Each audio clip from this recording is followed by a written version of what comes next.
"You don't bring street drugs on this plane." The flight attendant's voice cracked like a whip, slicing through the cabin as every passenger turned to look. With a sharp motion, she snatched the small blue inhaler from the trembling hands of the young black teen. Gasps rippled through the rows, but none louder than the desperate wheeze that followed. The girl clutched her chest, her eyes wide with panic, each breath a battle against the tightening storm in her lungs.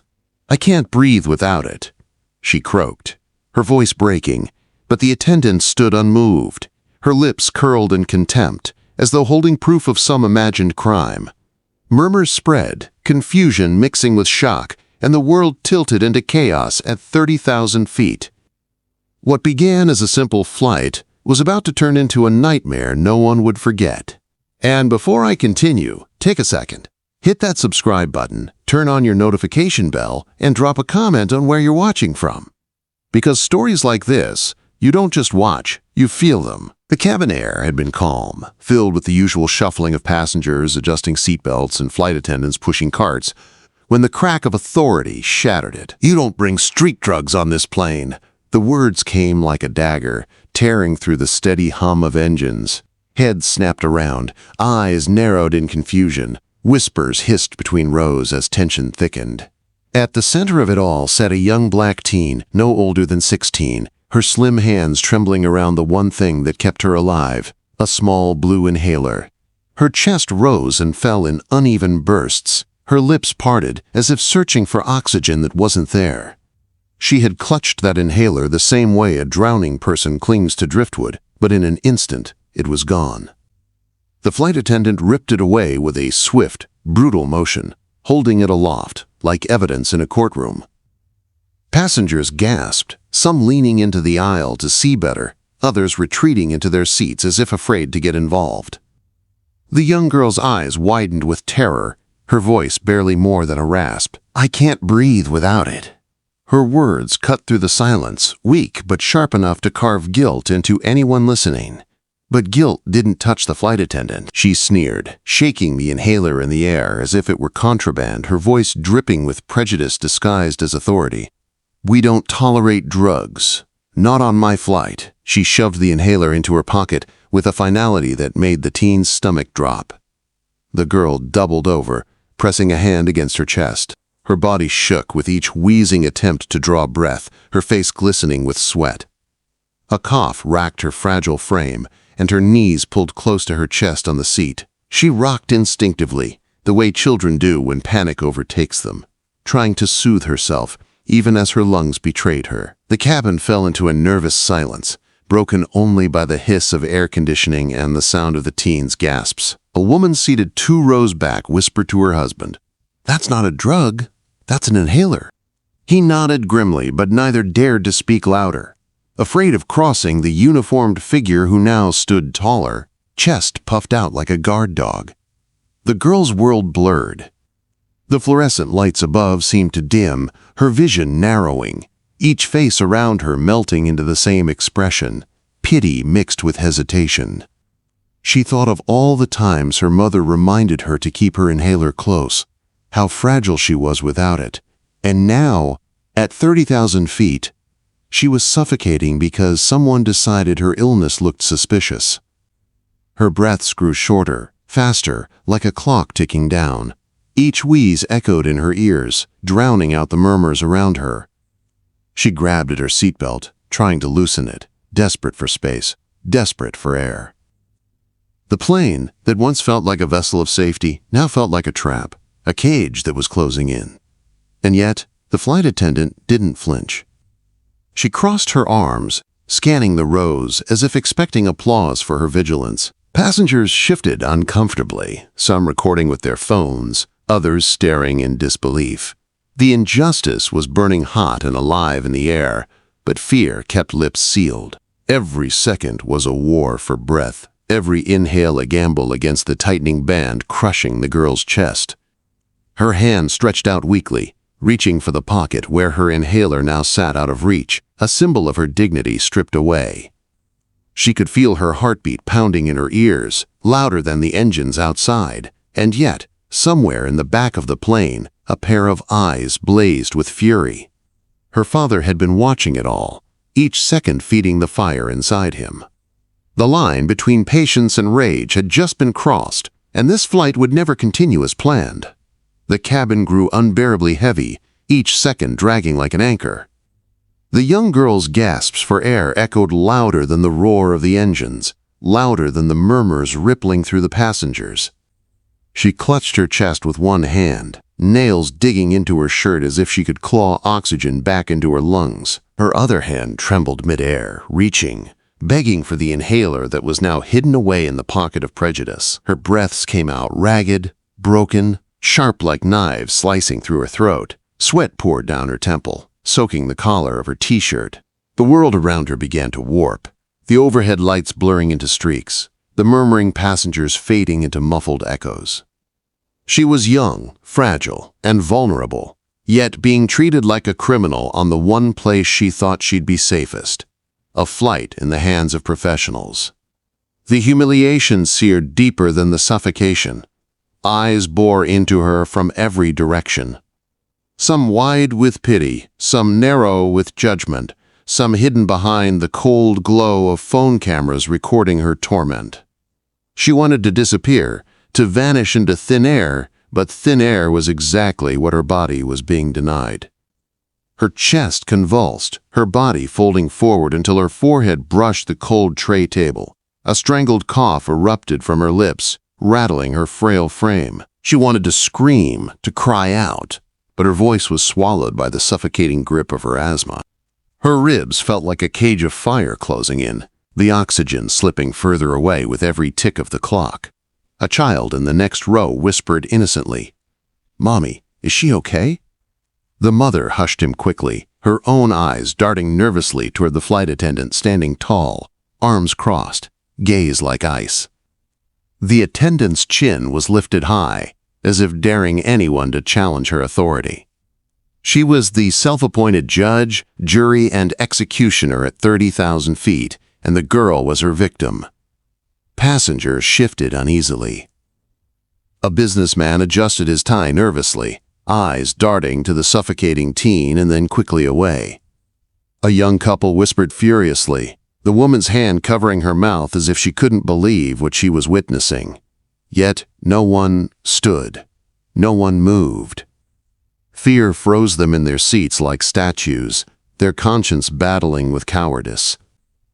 The girl's breaths turned into sharp whistles, every inhale like dragging air through a straw half blocked with stone. Her vision blurred. The walls of the cabin seemed to close in, pressing, suffocating. Tears welled in her eyes, hot and humiliating, streaking down her cheeks as she coughed violently, choking on air that never came. The flight attendant finally turned, lips pursed, and muttered, "If she can cry, she can breathe." The cruelty of the words struck like a slap. It wasn't just her lungs under attack now.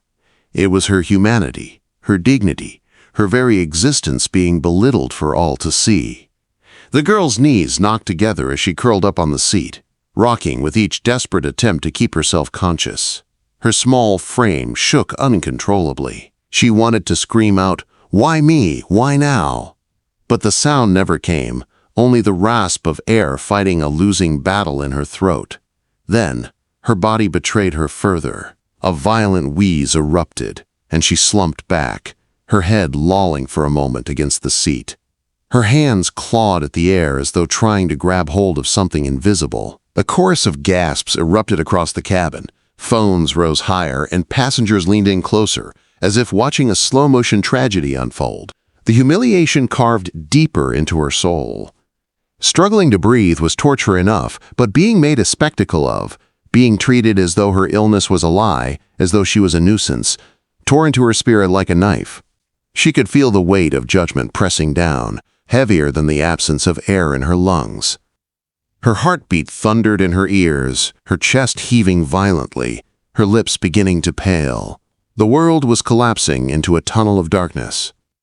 She tried to whisper, "Please," but the word cracked apart before leaving her lips. And then, just beyond her fading vision, a storm was rising.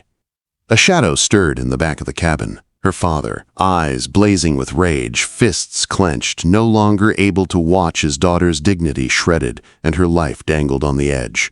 From the back of the cabin, the sound of a chair slamming back against the aisle echoed louder than the engines. A man rose to his full height, towering over the rows of passengers, his shoulders broad, his presence electric. His fists were clenched so tightly the veins in his arms stood out, his jaw locked, his eyes blazing with fury hotter than the sun outside the windows. For too long he had sat frozen, his chest burning with every wheeze from the girl he called his daughter. For too long he had bitten his tongue, watching prejudice masquerade as authority. But now, as her body trembled on the seat and her breaths clawed desperately against silence, restraint shattered like glass.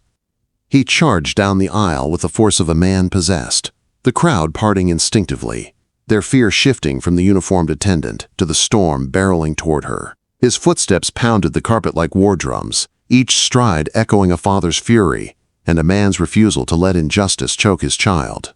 Passengers gasped, phones raised higher, recording not just an injustice but the reckoning it had summoned. The attendant turned, startled by the sudden shift in energy. Her arrogance faltered for the first time as his shadow fell across her, towering, unyielding, immovable. She opened her mouth, ready to bark authority, but the words died in her throat when she met his eyes. Those eyes were fire, those eyes were judgment, those eyes were a mirror reflecting every ounce of cruelty she had poured onto his daughter. He did not yell. He did not need to. The silence of his approach was louder than any scream, heavier than any threat. His mere presence suffocated the arrogance out of the air, replacing it with fear. Passengers leaned forward in awe, feeling the power shift, watching the scales tip. The balance that had favored a uniform now tilted toward a father's fury. The girl's cough rattled behind him, her body heaving in pain, and that sound fueled him further. His chest rose and fell like a furnace, his nostrils flared, his hands shaking, not from fear, but from the raw power of a man ready to tear down walls for the life of his child. Every step closer was a verdict, every heartbeat an indictment. The attendant took a step back, her hand instinctively brushing the pocket where she had hidden the inhaler. The gesture did not escape him. His eyes followed it, his lips curling into a look that needed no words. Everyone saw it, the inhaler that had been stolen, the proof of cruelty tucked into the pocket of prejudice. The silence broke. Not with his voice, but with the eruption of murmurs from the passengers. "Give it back," someone hissed. "She can't breathe," another shouted. The whispers had grown teeth, turning into cries, the crowd emboldened by the storm that now stood in their aisle.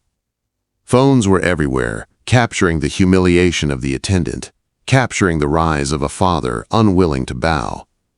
The man reached the attendant, towering over her. The energy around him was electric, the weight of command radiating from his very skin. He wasn't just a father, he wasn't just a passenger, he was something more. The air itself seemed to recognize his authority, bending, crackling, waiting for the revelation that would shatter the arrogance once and for all. The attendant's lips trembled. For the first time since the flight began, she looked small, cornered, exposed. She clutched at her uniform, her authority crumbling under the pressure of his fury. The girl wheezed again, her body jerking violently as she struggled for air. The father's eyes flickered back to her, his face tightening into a mask of rage and love fused into one. In that moment, every passenger understood. This was no ordinary man, and this was no ordinary confrontation. The cabin pulsed with tension, every passenger frozen in the grip of what was unfolding.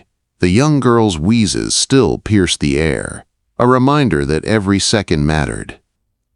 The father loomed over the trembling attendant, his shadow stretching across the aisle like a storm cloud, blotting out the sun. His silence was heavy, his breath steady, his presence impossible to ignore. Then, like lightning cutting through the sky, his voice erupted. It wasn't the voice of a desperate father anymore. It was the commanding roar of a man who had spent his life giving orders and watching entire systems bend to his will. His words rang with authority, shaking the walls of the cabin more than turbulence ever could. Passengers jumped, phones rattling in trembling hands as they continued to record. Flight attendants in the galley froze, their rehearsed composure cracking as they realized this was no ordinary outburst. This man wasn't pleading, he wasn't begging. He was taking control. He extended a hand, his palm open and steady, and in a voice that brooked no refusal, he demanded the inhaler. The attendant fumbled, her fingers twitching toward her pocket, her face pale and lips trembling. For the first time, the authority she clung to slipped from her grasp. Under the heat of his glare, she slowly produced the inhaler, holding it out with hands that now shook. Gasps echoed through the cabin, disbelief colliding with outrage. The proof of cruelty was visible, undeniable, captured by every phone lens pointed her way. The inhaler glinted under the cabin lights, a small object that carried the weight of prejudice, humiliation, and almost tragedy. The father snatched it back with precision, his every movement sharp and deliberate. He turned, pressing it into his daughter's trembling hands. She clutched it instantly, lifting it to her lips. The hiss of medicine filled the silence, the sound louder than the engines, louder than the whispers.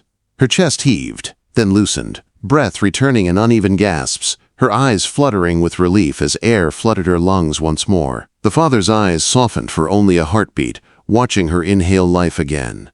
Then, as quickly as it came, the tenderness vanished. He rose to his full height, turning his fury back to the flight attendant, his voice booming so loud it seemed to shake the overhead compartments. He announced who he was, his title reverberating through the cabin like a thunderclap.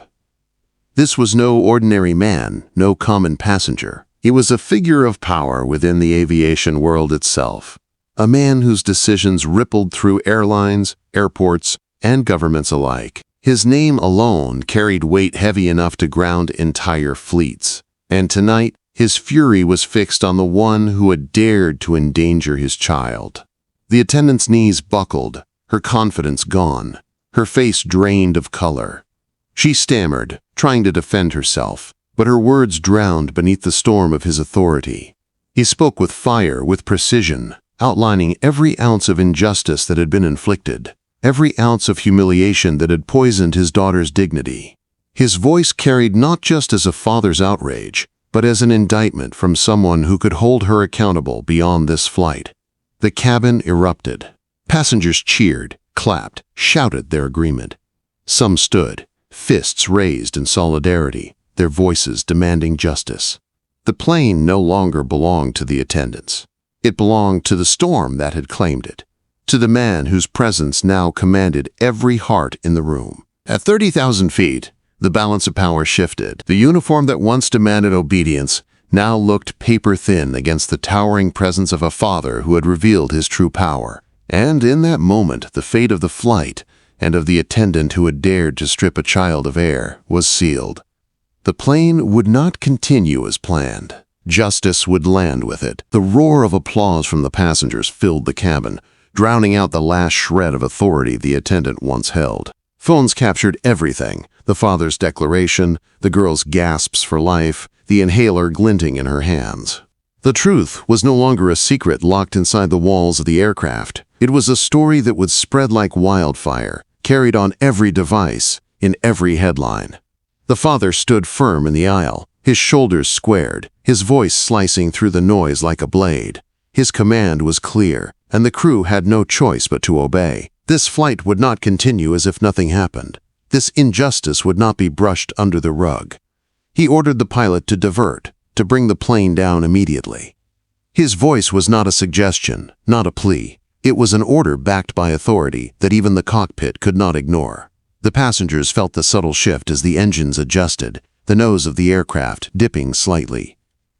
Gasps rippled through the cabin, then cheers followed. For the first time, the girl allowed her chest to relax, the medicine in her lungs steadying her breath.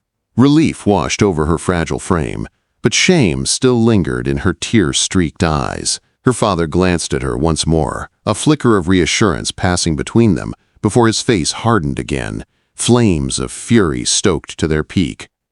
The attendant shrank against the wall of the galley, her body trembling, her once steady posture now shattered.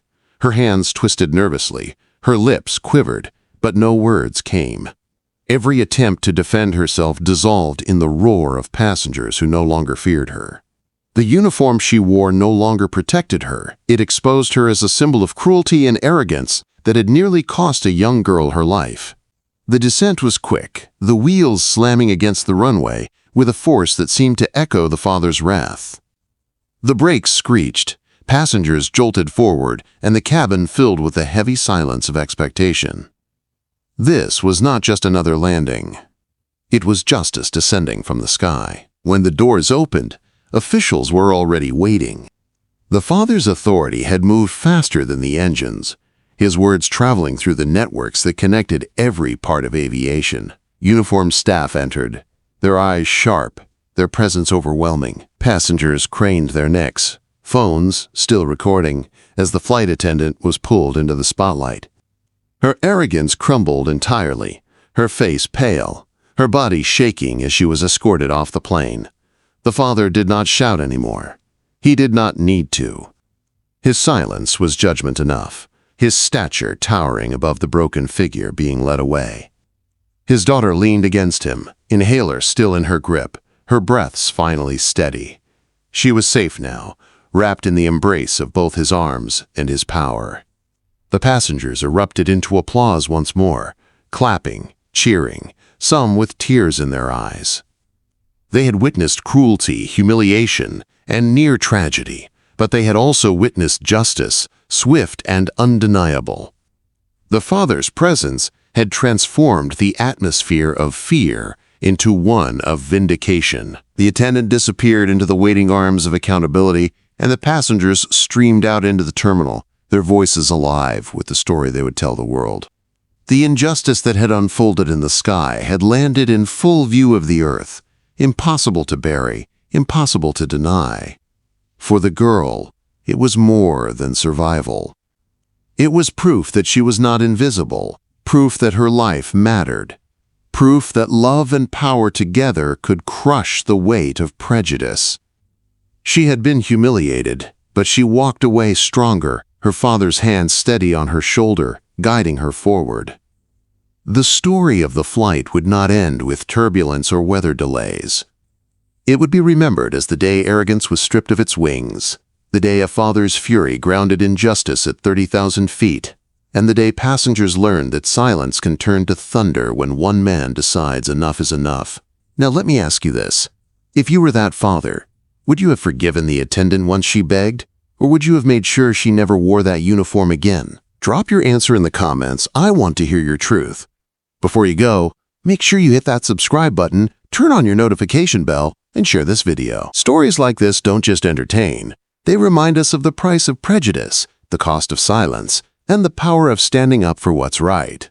The flight may have ended, but for us, the next twist is only beginning. Stay tuned.